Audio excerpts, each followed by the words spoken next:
Moon completes one revolution around the earth in 27 days, यानी कि moon का orbit period है 27 डेज और अर्थ का रेडियस इन्होंने दे दिया 3.8 into 10⁵ kilometre. The earth completes one revolution around the sun in 365 days in an orbit radius of 1.5 into 10⁸ kilometre cube. ठीक है, compare the masses of the sun and the earth. तो आप देख सकते हैं कि टाइम पीरियड का ये फॉर्मूला होता है और इसमें ये h height above the satellite है। तो अगर height of satellite above the surface of earth है, तो अगर हम लोग ये फॉर्मूला मानते हैं कि ये रेडियस ऑफ अर्थ है, ये रेडियस ऑफ अर्थ है, ये एक्सेलरेशन ड्यू टू ग्रेविटी है और ये वाला h लेते हैं, तो हमें h अलग से रखने की जरूरत है। लेकिन अगर हम इस पूरे को ले लें, इस पूरे को ले लें, रेडियस ऑफ अर्थ भी ले लें, ये r भी ले लें और h भी ले लें, तो ये r प्लस h हो जाएगा। r प्लस h ही हो गया आपका क्या, ऑर्बिट रेडियस। अब मजे की बात यह है कि हम इसे ग्रेविटी से फ्री भी कर सकते हैं। यहां पे gr² की जगह आप gm रख दीजिए। तो अब मान लीजिए अगर ये formula moon and earth system के लिए है, तो टाइम पीरियड किसका हो जाएगा, मून का हो जाएगा। 2 पाई भूल जाओ कांस्टेंट है, g भूल जाओ कांस्टेंट है, r प्लस एच क्या है, r प्लस एच होगा ऑर्बिट रेडियस ऑफ मून। ठीक है, अब यही फॉर्मूला हम अगर मान लीजिए यूज कर लेते हैं अर्थ एंड सन के लिए, तब क्या हो जाएगा, टाइम पीरियड हो जाएगा अर्थ का 2 पाई भूल जाओ, g भूल जाओ, r प्लस एच क्या हो जाएगा, orbit radius of earth around sun.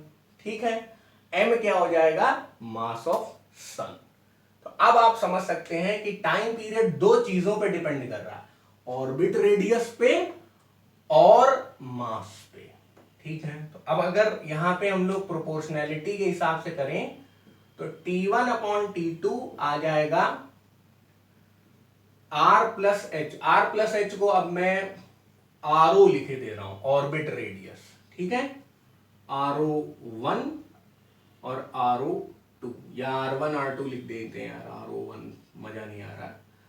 r1 r2 इसकी पावर 3/2 और इसकी पावर 3/2 इनटू मासेस भी है भाई, डिवाइड है ना, ये तो डायरेक्टली प्रोपोर्शनल में है 3/2 के साथ, पावर 3/2 के साथ, और मास जो है वो डिनोमिनेटर में है। तो अब ये मास कहां आ जाएगा, ऊपर आ जाएगा m2 और ये आ जाएगा नीचे m1, और यहां पे पावर क्या हो जाएगी 1/2 और यहां पे भी पावर आ जाएगी 1/2, क्योंकि याद रखिए कि ये जो अंडर रूट लगा हुआ है इसकी वजह से 3/2 का 2 आया है, और ये जो अंडर रूट लगा है इसकी वजह से 1/2 का 2।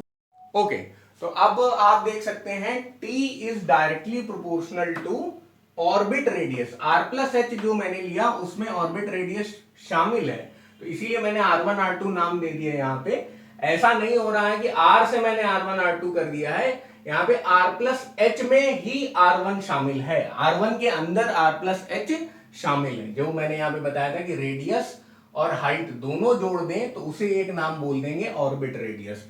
आपको जो यहाँ पे 2 किलोमीटर में आंकड़े दिए गए हैं वो ऑर्बिट रेडियस ही दिए गए हैं।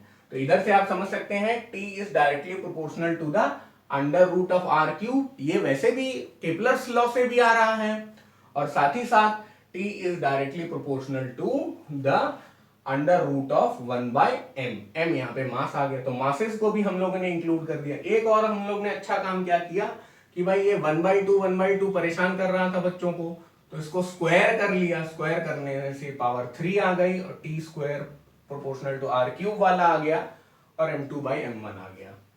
अब सारी वैल्यू यहाँ पे रख दी जाए। टाइम पीरियड जो पहला वाला है मून के हिसाब से वो है 27 डेज।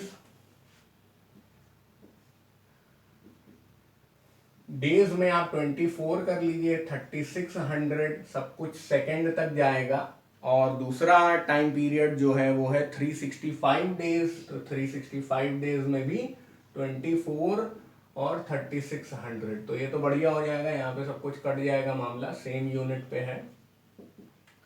फिर R1 और R3 ये भी आपको दिए हुए हैं। ऑर्बिट रेडियस ऑफ मून जो है वो आपको दिया है 3.8 इंटू 10⁵, तो आप सेम यूनिट ले सकते हैं, SI में जाने की जरूरत भी नहीं है।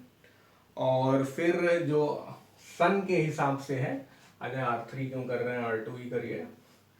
और सन के हिसाब से 1.5 इंटू 10⁸, ये किलोमीटर में है, इसकी पावर 3 जाएगी, है ना, जैसा क्वेश्चन कह रहा है। और उसके बाद m2/m1 आपको यही कैलकुलेट करना है, compare the masses of sun and earth. तो हमें m2/m1 मिल जाए या m1/m2 मिल जाए तो हमारा काम बन जाएगा। ठीक है, ये तो फालतू में लिख गए, और ये भी कैलकुलेट हो जाएगा बड़े आराम से। ये हट गया, ये हट गया, ओके। तो 27 डिवाइडेड बाई 365 का स्क्वायर इंटू, अच्छा अब ये है 15/38 का क्यूब, और ये आ गया 10⁻3। देख सकते हैं आप, ये 1/10⁻3 था, है ना। 5 और 8 में डिफरेंस कितना है, 10⁻3 का, तो 10⁻3 इधर गया, लेकिन 3 पे भी 3 की पावर है, तो यहाँ पे 10⁻9 आ जाएगा। और अब हम लोग खड़े हैं m2/m1 को निकालने के सफर में। ठीक है, तो अब थोड़ा सा कैलकुलेटर बाजी कर ही ली जाए। तो m2/m1 अब अपना आ गया है काफ़ी हद तक। मैंने क्या किया है, 10⁻9 को अलग रख दिया है, केवल इतने पार्ट को कैलकुलेट किया, तो ये आ गया। और अब आप थोड़ा सा अप्रोक्सीमेशन ले लें, मतलब थोड़ा आंसर मिलाने के लिए राउंड ऑफ, 5 को 6 कर दिया जाए तो 3.366 ऐसा ही बोल रहे हैं, इंटू 10⁻9 में से 4 गया 5 डिवाइडेड बाई 1, है ना, ये हो गया m2 डिवाइडेड बाई m1। ये है मास ऑफ सन, तो ये है मास ऑफ अर्थ। अगर मास ऑफ अर्थ 1 है तो मास ऑफ सन इतना ज्यादा बड़ा है, तो आप समझ सकते हैं कि अर्थ से सन कितने टाइम्स बड़ा है। So this is the required relationship.